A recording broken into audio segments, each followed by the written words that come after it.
सवर्ण आर्मी प्रमुख सर्वेश पांडे पहुंचे ललितपुर। लोगों ने किया भव्य स्वागत। सर्वेश पांडे ललितपुर में विष्णु तिवारी से मिलने के लिए पहुंचे हैं। सर्वेश पांडे लगातार ब्राह्मणों पे हो रहे अत्याचार, फर्जी हरिजन एक्ट को लेकर आवाज उठा रहे हैं और इसको लेके उनकी लोगों में काफी लोकप्रियता है। कम उम्र में सर्वेश पांडे एक ऐसे व्यक्ति हैं जो पूरे देश में जाने पहचाने जाते हैं। तो वहीं विष्णु तिवारी का मामला भी पूरे देश में और मीडिया पर छाया हुआ है, जिसको लेकर लोग तरह तरह की अब चर्चाएं भी कर रहे हैं। ब्राह्मणों पे हो रहे अत्याचार को लेकर भी बोल रहे हैं, सामान्यों पर हो रहे अत्याचार को भी बोल रहे हैं और हरिजन एक्ट के दुरुपयोग पर भी बात कर रहे हैं। आया था कि सिर्फ सोशल मीडिया पर ही नहीं, जमीन पर भी उतरकर अपने भाइयों के साथ हम खड़े होंगे और उनकी मदद करेंगे। मेरा नाम सर्वेश पांडे है और मैं सौड़ आर्मी का प्रमुख हूँ। मैं बहराइच की धरती से चल करके ललितपुर में आज आया हूँ। ये कौन सा गांव है? सिलावल।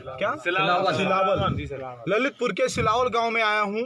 हमारे साथ ये बैठे हैं विष्णु तिवारी जी। इस समय सोशल मीडिया और न्यूज चैनलों में हर जगह आप लोग देख रहे होंगे कि किस तरीके से बेगुनाह होते हुए भी गुनाहगार इसलिए बना दिया गया क्योंकि ये अपर कास्ट से आते थे। बेगुनाह होते हुए भी गुनाहगार इसलिए बना दिया गया क्योंकि ये अपर कास्ट से आते थे। आज जो अपराध इन्होंने कभी नहीं किया, उस अपराध की सजा ये 20 साल भोग करके यहाँ पर आए हैं। ये वही विष्णु तिवारी जी हैं जिन्होंने जो अपराध कभी नहीं किया, उस अपराध की सजा भोग करके आज 20 साल के बाद जेल से बाहर आए हैं। आज मेरा सवाल है इस देश की शासन, प्रशासन, कानून और सरकार से। सभी लोग लंबी लंबी बातें करते हैं, न्याय की बातें करते हैं, लेकिन मैं पूछना चाहता हूं कि विष्णु तिवारी जी ने जो खोया है, विष्णु तिवारी जी का जो 20 साल गया है, विष्णु तिवारी जी जो अपने जीवन का अमूल्य समय, अपने परिवार, अपने रिश्तेदार, अपना बचपन जो खोए हैं, उस बचपन को कौन लौटाएगा? इस तरीके से घटनाएं घट रही हैं देश में। आज एक विष्णु तिवारी हमारे साथ में बैठे हैं, ऐसे पता नहीं कितनी विष्णु तिवारी के साथ घटनाएं घट रही हैं, लेकिन कुछ चीजें छिप जाती हैं और कुछ चीजें छप जाती हैं। अगर विष्णु तिवारी जी की बात हम लोगों तक ना पहुंचती तो हो सकता है हम लोग ना जान पाते, और अगर ना जान पाते तो एक गुमनामी विष्णु तिवारी 20 साल की सजा भोगने के बाद दर की ठोकर खा करके इसी सलावल गांव में, क्या नाम है, सलावल गांव में दर की ठोकर खा करके मर जाता और हम कुछ ना करते। इस देश के नेता सिर्फ और सिर्फ वोट बैंक की राजनीति करते हैं। एससी एसटी एक्ट का क्या दुष्परिणाम होता है ये मैं नहीं, इनसे आप पूछ सकते हैं जो आपके सामने प्रत्यक्ष उदाहरण है। आप कुछ बताइए हमें, कैसे क्या बीता आपके साथ? भाई साहब, बीताइयों के जो थोड़ी सी विवाद था, गायों का विवाद था। गाय खेती, उसकी भी खेती थी। वो दूसरे गांव का रहने वाला है, यहाँ का बासिंदा भी नहीं है, वो बासिंदा यहाँ का नहीं है, दूसरे गांव का है, खितमास का। वहाँ से भी उसी चक्कर में उसको मार खदेड़ दिया। वहाँ भी हरकतें गंदी करता था इस तरीके की। तो वो यहाँ आके उसकी रिश्तेदारी के कनेक्शन से जैसे बस गया वो, तो उसको एक पट्टा हो गया था वहाँ हमारे खेत की ज़मीन के, मतलब वहाँ तो हम लोगों की सबकी हमन की इकट्ठी ज़मीन है, तो नहर के करीब में पड़ती है, बिल्कुल रास्ते के करीब में। तो गाय फाय उनको हम चराने खुद गए थे, हम खुद थे, वो उसकी भी निकल रही थी। तो बस वहाँ जो गाली गलौच वहाँ हुआ, और वो 4-5-6 लोग, मतलब 4-5-6 थे, तो वो लोगों ने हमें प्रयास बिल्कुल मानने का करा उस टाइम कि मतलब अगर इसको मान लेंगे तो ठीक होगा, नहीं तो ये तो पता नहीं, ये 5 भाई हैं और क्या होगा। तो वो हम तो उस टाइम हम भाग के, हम भाई साहब कैसे निकल गए उनसे। लेकिन बाद में उन लोगों ने सोचा कि कहीं अगर ये लोग तो अब तो मारेगा ये हमें, क्योंकि इस हमने हमला करा, मारने की कोशिश करी। तो उन लोगों ने जाके ताला वाला डाल के, और कुछ लोगों ने जो और थे जो उकसाने वाले, उन्हें सहयोग देने, सपोर्ट करने वाले, उनने कहा इसकी साली की रिपोर्ट ही कर दो और इसको 376 मुकदमा ही में हरिजन एक्ट में मतलब कर दो, फंसा दो, तो बस इसकी ज़िंदगी खराब हो जाएगी और जेल चला जाएगा। तो बस फिर तो तुम आराम से रहना, फिर तुम्हें कोई मतलब वो नहीं होने का। तो उनने जाके मतलब रपाट कर दी, बस जो भी करा। तो हम तो मतलब हमें समझ में नहीं आई कि हम कैसे घर में बहुत सीधे साधे आदमी, कभी कानून से मतलब गुजरे नहीं थे, इन चीज़ों से कभी वाकिफ नहीं थे कि कैसा होता है क्या है। तो बस रिपोर्ट हो गई, हम घर वालों से छुप के थोड़े से भाग गए कि यार हमें घर वाले मारेंगे, कि तू नहीं मानता, तू कुछ ना कुछ उपद्रव करके आता है और कुछ ना कुछ करके आता, तो हमें और आप रोइए नहीं, आप रोइए नहीं, हम लोग आपके साथ हैं। हम भाग गए डर की मारे, तो भाग के हमने जाके 2-3 दिन बाद हमारे घर वालों ने ढूंढ ढाड़ के पकड़ के ऐसा कहा कि तुम चले जाओ, हम तुम्हारी कैसू न कैसू बेल करवा लें। तो वकील करे तो जमीन, उस टाइम जमीन सस्ती जमीन थी भाई साहब, 20-25 हज़ार की एकड़ जमीन बिकती थी। तो वहाँ वकील करे तो एक वकील करा, फिर दूसरों करा, जब जाके बेल भाई 6 महीने बाद बेल भाई, तो उनने बेचारों ने निकलवा लिया। फिर जमानतियों को उनने प्रेशर डाला कि जमानती तोड़वाओ इसके, और जो फिर से वारंट पे हो गए और जेल जाए। तो फिर से हम मतलब जमानती तोड़वाने लगे। तो हमने कहा यार हम ऐसी बात नहीं है, हम तुम्हारी मतलब वो नहीं है, हम काय को तोड़वा रहे। तो हम भाग गए वहाँ से, हम तारीख से गए और हम डर गए, हम भाग गए। तो भाग गए तो वो जमानतियों का हिसाब ऐसा बना, उनकी घर वाली उनकी औरतों को ऐसा उकसा गया कि मतलब वो कहोगे हम फांसी लगा लें अगर महाराज तुमने हमें मतलब हमारा आदमी जेल गया, जे गया। तुम्हारे पिताजी ने वो जो जमीन आज 10 लाख की एकड़ भी नहीं है प्राप्त होने की, बिल्कुल मोटी जमीन, बिल्कुल शैम्पू का काम करे अगर बालों में डाल लो, रोड के किनारे की जमीन, वो 40,000 की एकड़ में एक मुल्लू कुमार को फार्म पे, सैदपुर फार्म पे काम करता है, वो बढ़िया है, पैसा वाला ठीक ठाक है, उसको भेज दी और वो ही पैसा रिकवरी भर दी। और रिकवरी में मतलब वो जानते नहीं थे कि क्या % भरने पड़ता है, तो पूरी रिकवरी 50-50 हज़ार की 1 लाख रुपए भर दिए। और जो भी वकील करे उनने ही वकील पे फालिश मार गई पिताजी को 2009 में। तो वो वकील ही खा गए पैसा, और फिर हम जो जेल चले गए तो वो चले ही गए, फिर हम पे कोई निकलवाने वाला नहीं और पैसा खाते। आप सुन रहे हैं विष्णु तिवारी जी अपनी बात बता रहे हैं। मतलब मेढ़ के झगड़े में 20 साल का जेल, किसी के कहने पर पशुओं के झगड़े में, छोटे से ये इनकी भी उम्र 18-20 साल रही होगी, लड़कों के झगड़े में 20 साल का जेल। और 20 साल का जेल किसी के कहने में इनको करवा दिया गया, इनकी पूरी जिंदगी तबाह हो गई। उसमें क्या लिखवाया गया होगा कि ये सवर्ण है, ये दबंग है, इन्होंने हमारा शोषण किया, इन्होंने जात सूचक शब्द के तहत गाली दिया होगा, तभी तो हर दिन एक टिल्ला लगाया गया। मैं दिखाता हूं कि कितने बड़े दबंग हैं, कितने बड़े रसूखदार हैं, मैं दिखाता हूं आपको। ये देखिए ये इनका घर है, ये बहुत बड़े करोड़पति विष्णु तिवारी का घर है, देख लीजिए आप लोग।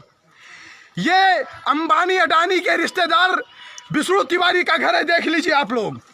ये विष्णु तिवारी का घर है, जो करोड़पति थे जिन्होंने दलित उत्पीड़न किया था, ये उनका घर है, ये देख लीजिए। ये ऊपर से जो रोशनी आ रही है घर के अंदर दिख रही है, ये विष्णु तिवारी का घर है जिन्होंने अत्याचार किया है यहाँ के दलितों के ऊपर। ये विष्णु तिवारी का घर है, ये देख लीजिए, मैं दिखा रहा हूं आपको।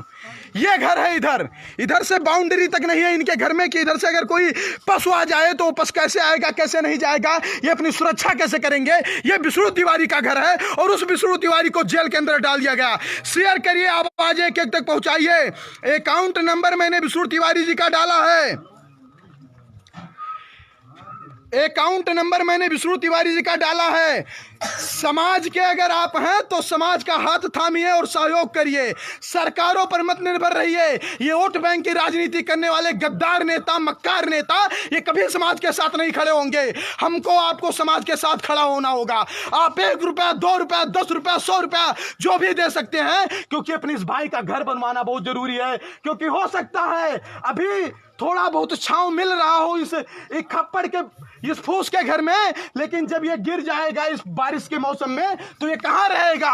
और इसके ऊपर ये पूरी जमीन बिक गई, जो 10 लाख रुपए एकड़ में बिकने वाली जमीन थी, वो मजबूरी में 4,000, 40,000 रुपए में बिकी है। और आज इनको बेगुनाह साबित कर दिया गया। सुप्रीम हाई कोर्ट का एक तल्ख टिप्पणी हो गई कि यह गलत है, तो क्या उस तल्ख टिप्पणी से इनका जीवन वापस हो जाएगा विष्णु तिवारी का? मुझे आप लोगों से और सरकार से जवाब चाहिए कि क्या उस तल्ख टिप्पणी से विष्णु तिवारी का जीवन वापस हो जाएगा? नहीं हो जाएगा। इस न्याय की आंदोलन को हम आर पार की लड़ाई में लड़ेंगे, चाहे जो हो जाए। और ऐसे पता नहीं कितने भाई हैं। मैं अपने समाज के लोगों से भी कहना चाहता हूं, अगर आप चाहते हो कि आपकी आने वाली नस्लें गूंगी ना हो तो अपने भाई को न्याय दिलाने के लिए आवाज उठाइए।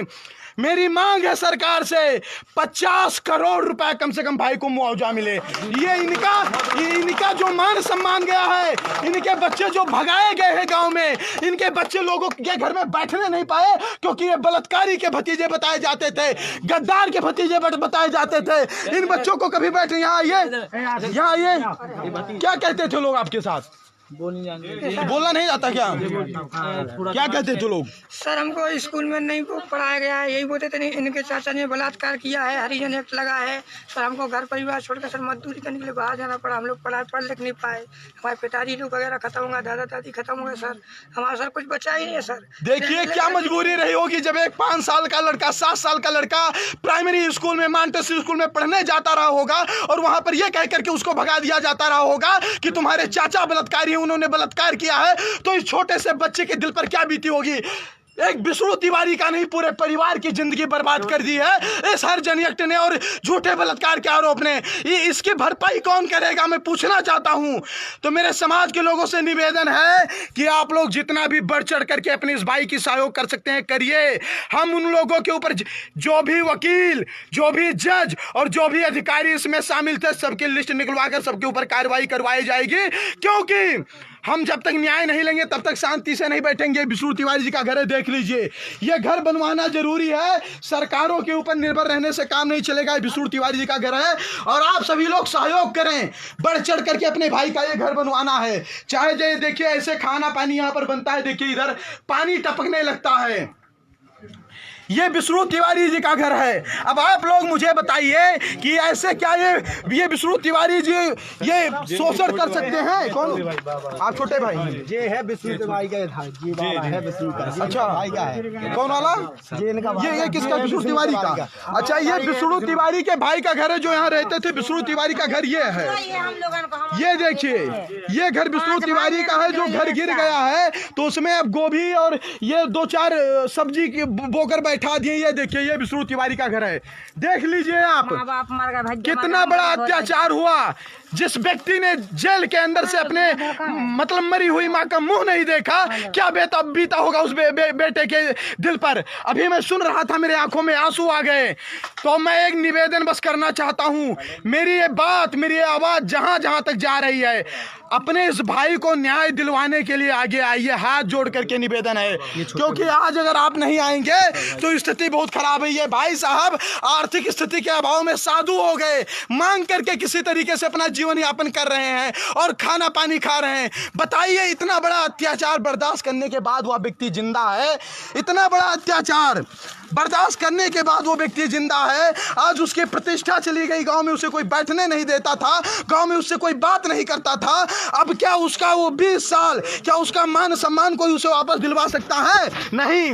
लेकिन मेरे भाइयों, दूसरों पर निर्भर मत रहिए, दूसरों पर निर्भर मत रहिए। मेरा निवेदन है आपसे हाथ जोड़ करके, मेरा निवेदन है आपसे हाथ जोड़ करके कि आप लोग स्वयं आगे आइए और अपने भाई की मदद करिए। और मैं आप सभी लोगों से एक बात कहना चाहता हूं, हम सभी लोगों को मिल करके विष्णु तिवारी जी का घर बनवाना है। बनवाएंगे कि नहीं?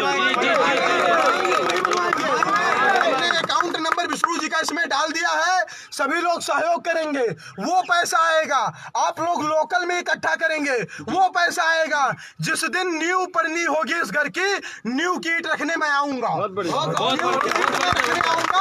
जब छत पड़ना होगा तो छत की जो पूजा होती है वो पूजा करवाने में आऊंगा। और जो रही मुकदमे की बात, मानहानि की बात, तो हमारे बड़े भाई हाई कोर्ट के अधिवक्ता गोपाल जी पांडे हैं, ये अपने स्तर से पूरा मामला देखेंगे। और जो भी, और आज से विष्णु तिवारी अकेले नहीं, विष्णु तिवारी हमारे भाई हैं, विष्णु तिवारी हमारे बड़े भाई हैं। विष्णु तिवारी की तरफ, विष्णु तिवारी और विष्णु तिवारी जैसे तमाम हमारे जो विष्णु तिवारी दर दर की ठोकर खा रहे हैं, उनकी तरफ कोई गलत दृष्टि से आंख देखे उठाएगा तो उसकी आंखें निकाल ली जाएंगी।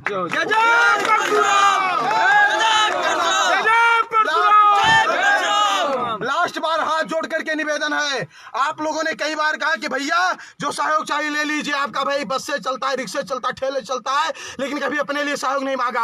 आपका भाई अपने भाई के लिए सहयोग मांग रहा है, बढ़ चढ़ करके सहयोग करिए, क्योंकि भाई का तो 20 साल और जिंदगी चली गई, जमीन चली गई, लेकिन इसके घर के रहने की व्यवस्था हो जानी चाहिए। हम लोगों को मिल करके करना है और इसमें शर्म की बात नहीं है।